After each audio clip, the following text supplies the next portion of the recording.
जी हाँ दोस्तों, स्वागत है आपके अपने यूट्यूब चैनल टारगेट विद तारकीर में। दोस्तों आज की क्लास में हम लोग पढ़ेंगे P ratio of 60 and 30 degree. P ratio of 60 and 30 means trigonometry ratio 30 अंश और 60 अंश की वैल्यू कैसे निकालेंगे। ठीक है, तो आइए देखते हैं P ratio of 60 and 30 degree. तो इसमें क्या करना है, सबसे पहले हम क्या लेते हैं, ये जो है समबाहु त्रिभुज लेते हैं। क्या लेते हैं? समबाहु त्रिभुज। अब देखिए समबाहु त्रिभुज की क्या कंडीशन होती है।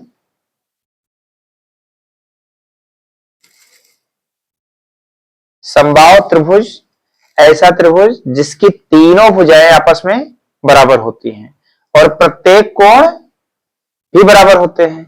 तो त्रिभुज के तीनों कोणों का योग कितना होता है? 180 अंश होता है।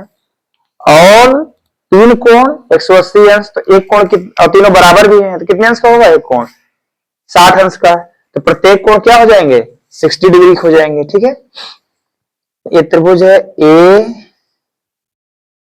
B C. ठीक है, अब आप सोचेंगे कि पढ़ रहे हैं त्रिकोणमिति, वहां पे हमें बनाना चाहिए क्या? समकोण त्रिभुज। लेकिन यहाँ क्या बनाया गया है? समबाहु त्रिभुज। तो हम क्या करते हैं, ये भी कोण आपका 60 डिग्री है, ये भी कोण 60 डिग्री है। ठीक है, यहां से हम क्या करते हैं, एक परपेंडिकुलर लाइन खींचते हैं और इन सब की साइड क्या है? एक्स है। इसकी भी साइड क्या है? एक्स है। ये भी साइड क्या है? एक्स है। ठीक, तो यहां से जब हम लंब खींचेंगे यहां से, तो ये क्या करेगा, ये बीसी को दो बराबर भागों में डिवाइड करेगा। कितने बराबर भागों में? दो ऐसा हम इसलिए कर रहे हैं कि हमें यहाँ राइट एंगल ट्रायंगल बनाना है। ठीक है, क्या बनाना है? राइट एंगल ट्रायंगल बनाना है। तो ये भी 60 अंश था, ये भी 60 अंश था, ये भी 60 अंश था। जब इसको हमने समद्विभाजित किया, ठीक है, बाइसेक्ट किया, तो ये कोण 60 का आधा कितना हुआ? 30 अंश। ये भी 60 का आधा कितना हुआ? 30 अंश। ठीक है, अभी हमें ये चेक करना है कि यहाँ पे दो त्रिभुज बन गए। ये मान लीजिए क्या है? डी है। एक त्रिभुज बन गया ए बी डी, दूसरा ए डी सी। दोनों त्रिभुज में अलग अलग चेक करेंगे क्या दो, इसमें भी तीन कोण बन रहे हैं, तीनों का योग 180 अंश हो रहा है। 60 या 90, 150, 30, 80। ठीक है, 60, 90, 150, 30, 80 दोनों त्रिभुज में 180 अंश बन रहे हैं, ये ध्यान देना। ठीक है, अब यहाँ पे हमारे पास दो राइट एंगल ट्रायंगल बन गए, तो उसमें से हम कोई भी एक त्रिभुज लेकर के हम दोनों का रेशियो निकालेंगे। तो मान लीजिए मैं यही त्रिभुज ले लेता हूं ए बी डी। ठीक, अब यहां से जब इसको बाइसेक्ट किए तो आधा आधा हो गया, तो ये जो है बीसी को भी बाइसेक्ट करेगा, मीन्स दो बराबर भागों में डिवाइड करेगा। पूरा कितना है? यक्स है। पूरा कितना है? यक्स है। तो यक्स का आधा ये क्या हो जाएगा? X by two. यहां से लेकर के यहां तक एक्स बाई टू, और यहां से यहां तक ये भी कितना हो जाएगा? X by two. Means x का क्या हो जाएगा? आधा हो जाएगा। ठीक है, तो अब हम कोई भी एक त्रिभुज ले लेंगे, उसमें से हम आगे इन रेशियोज को ज्ञात करेंगे। तो हम यहाँ पे जो ट्रायंगल लेंगे, जो त्रिभुज लेंगे, वो त्रिभुज हमारा है त्रिभुज ए बी डी। देख रहे हैं? ए बी डी से। ठीक है, अभी इस ए बी डी से क्या करेंगे, हमको ये विकर्ण पता है, ये आधार पता है, ये लंब। कैसे पता चलेगा कि ये एडी लंब है? क्योंकि मैं 60 अंश की बात करूंगा तो एडी लंब होगा, 30 अंश की बात करेंगे तो बीडी लंब होगा। ठीक है, तो कोण के सामने वाली भुजा क्या होती है? लंब होती है। तो कोण अभी हम क्या है, अभी मैं निकालने चल रहा हूं त्रिभुज एबीसी से पी रेशियो ऑफ 60 डिग्री। क्या निकाल रहा हूं? पी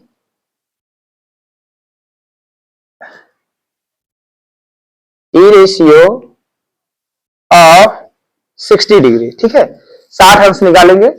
तो अब हमें क्या करना है? लंब की जरूरत पड़ेगी। ठीक है, इसकी एडी की। तो हमें एडी कैसे निकलेगा? पाइथागोरस प्रमेय से। किससे निकलेगा? पाइथागोरस प्रमेय से। तो यहां लगाएंगे पाइथागोरस प्रमेय, पाइथागोरस प्रमेय, वही क्या, कर्ण स्क्वायर बराबर लंब स्क्वायर प्लस आधार स्क्वायर। यहां पे कर्ण क्या है, कर्ण है ए बी, क्या है ए बी, लंब, लंब का आपका है एडी, क्या है एडी, आधार आपका है बीडी, आप वहां पे ध्यान देते रहेंगे बीडी। अब एबी जो है, एबी का मान क्या दिया है, एक्स दिया है, एक्स स्क्वायर, एडी नहीं मालूम है, एडी को एडी ही लिखने दो, बीडी, बीडी का मान है एक्स बाई 2 का होल स्क्वायर, ठीक है। तो यहां पे इसको भी स्क्वायर लगाना है, तो अब यहां पे क्या करेंगे, मुझे एडी का मान निकालना है, इसको लिखेंगे एक्स स्क्वायर बराबर AD square plus x square, 2 का 4 हो जाएगा, ठीक, इतना हो जाएगा। अब ये चीज यहाँ पे ये प्लस में है, इसको मैं इधर भेजूंगा तो क्या हो जाएगा, x square minus x square upon 4 equal AD square. अब इसको सॉल्व करेंगे, 4 का यहाँ पे मल्टीप्लाई करेंगे तो क्या हो जाएगा, 4 x square upon 4 equal AD square, ये ऐसे चलता रहेगा। अब 4 में से 4x स्क्वायर में से एक स्क्वायर घटा देंगे, कितना बचेगा, कितना बचेगा 3x स्क्वायर अपॉन 4, ठीक है।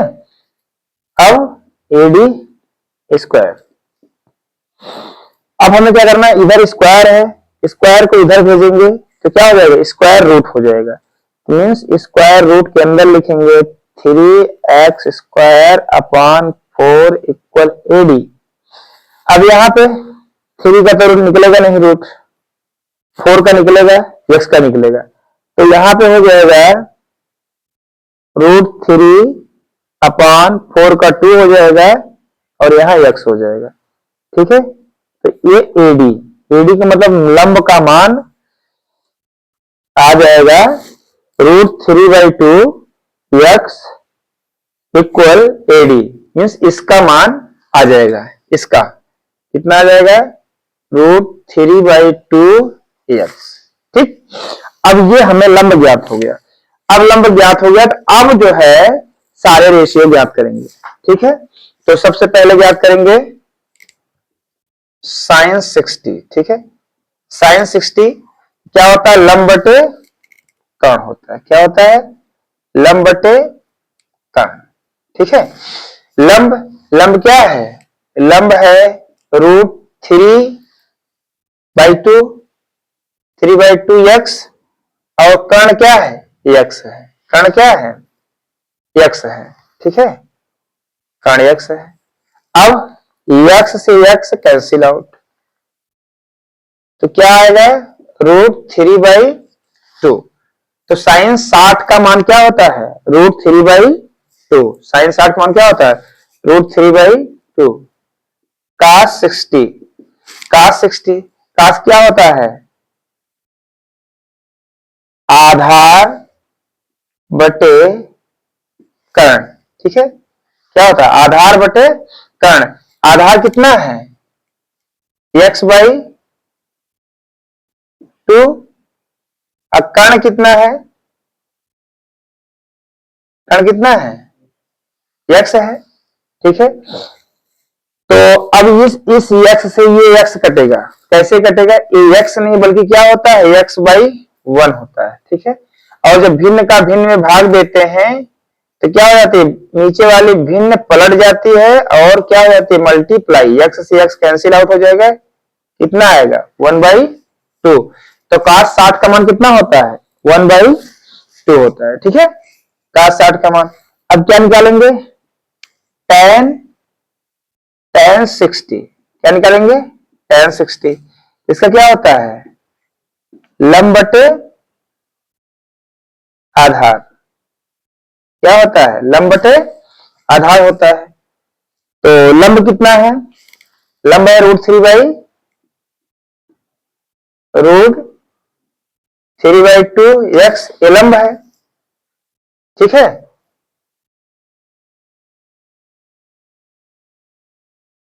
और आधार कितना है x/2।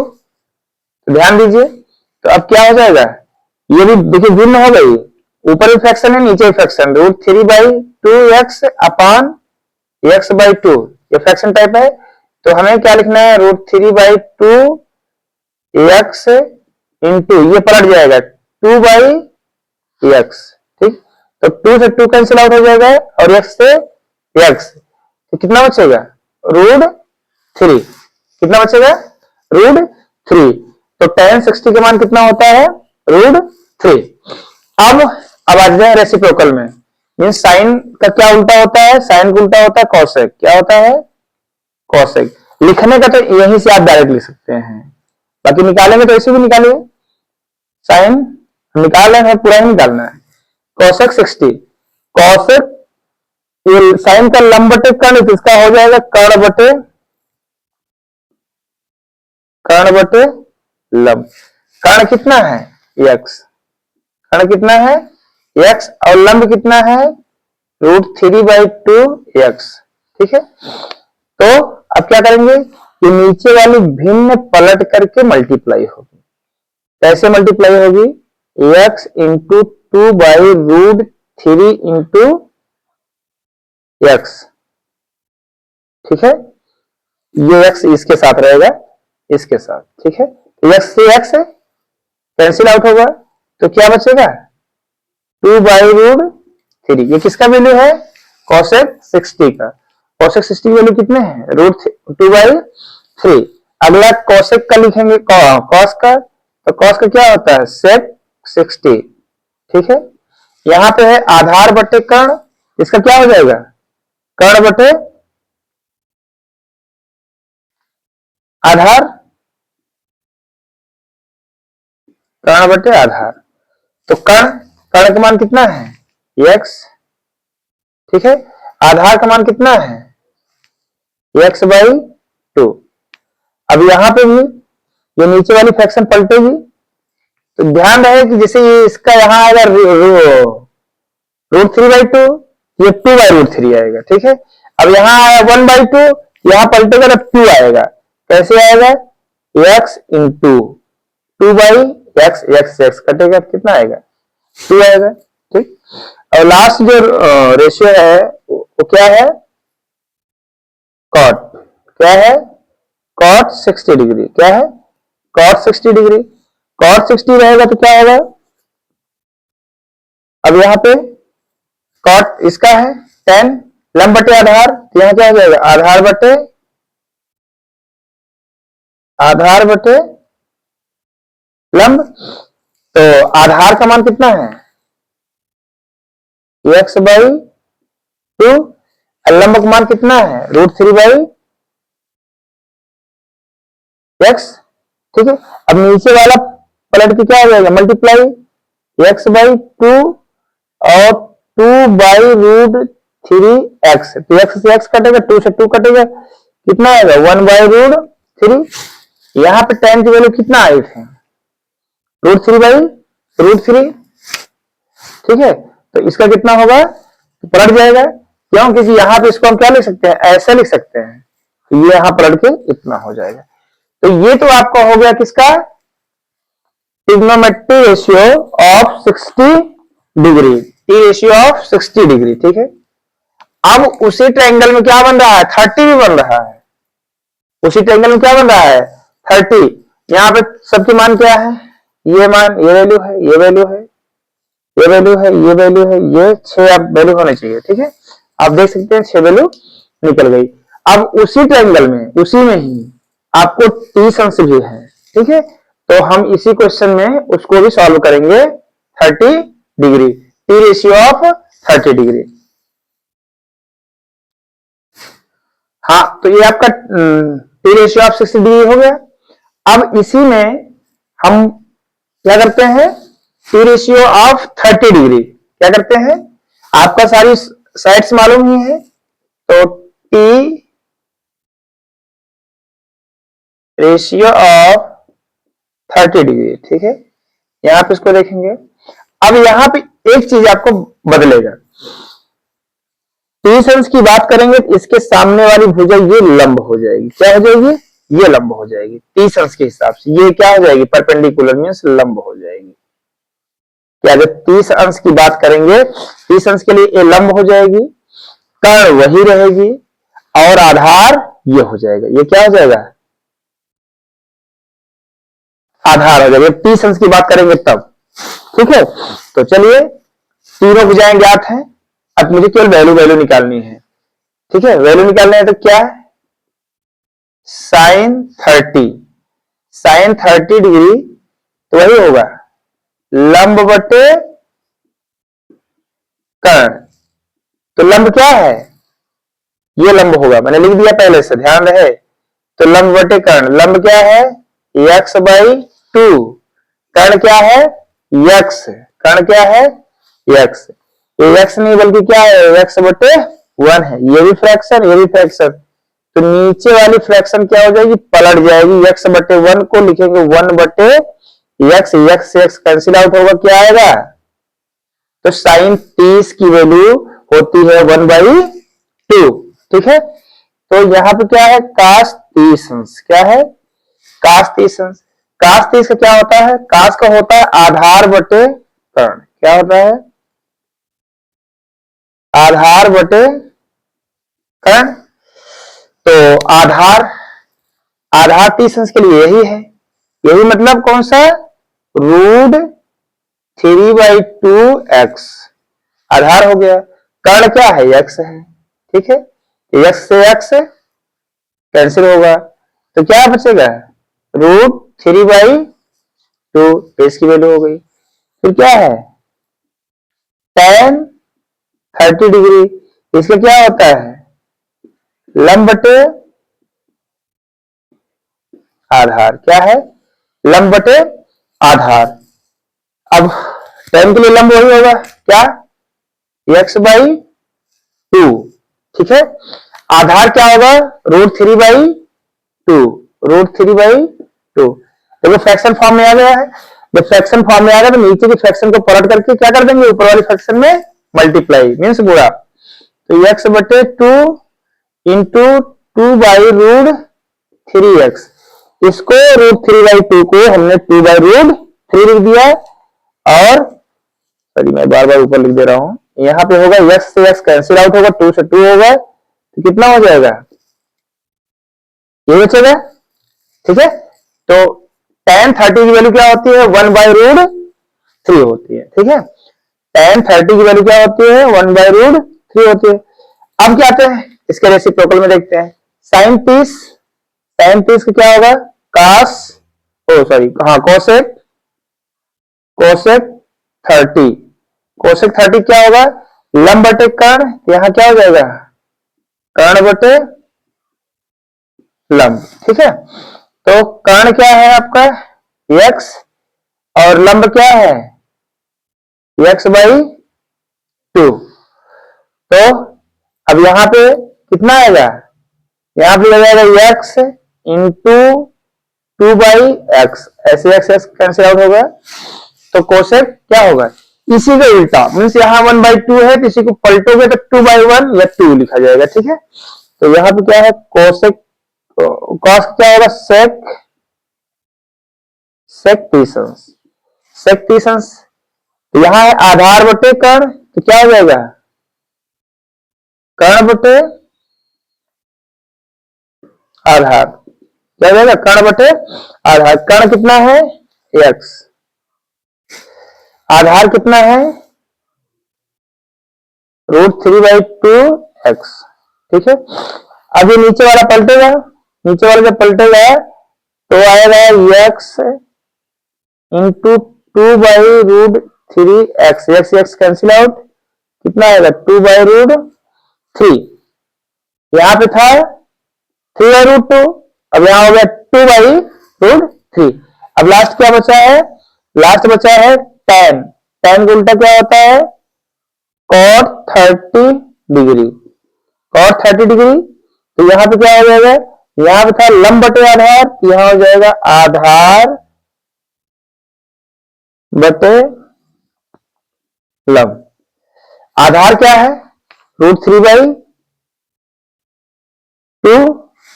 ठीक है, x अपान लंब कितना है? लंब x/2, ठीक है।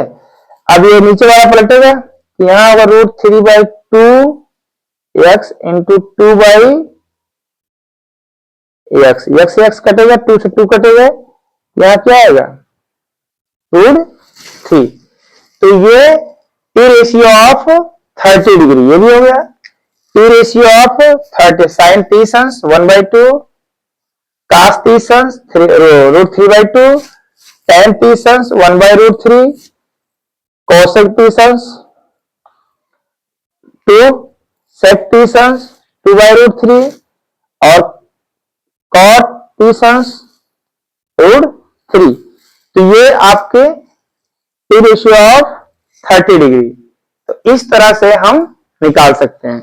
अगर अभी हम कंपैरिजन करेंगे, पहले मैं सारी वैल्यू आपको पढ़ा दूंगा, फिर उसके बाद हम लोग कंपैरिजन करेंगे कि जैसे यहाँ पे साइन t सन्स का मान 1/√2 है, तो और कहां पे 1/√2 किसका मान होगा? cos t का मान √3/2 है, तो और किसका मान √3/2 होगा, किस डिग्री पे होगा, उसको भी हम लोग कंपैरिजन करेंगे। अभी केवल आपको इतना देखना है। अगले वीडियो में अगर आपको वीडियो अच्छी लगे तो आप वीडियो को सब्सक्राइब करिए, शेयर करिए और कमेंट करके हमें बताएं। अगर और इससे रिलेटेड कोई और भी क्वेश्चन चाहिए तो उन क्वेश्चन को भी आप शेयर कीजिए, मैं आपके क्वेश्चन पर वीडियो लेके आऊंगा। ओके।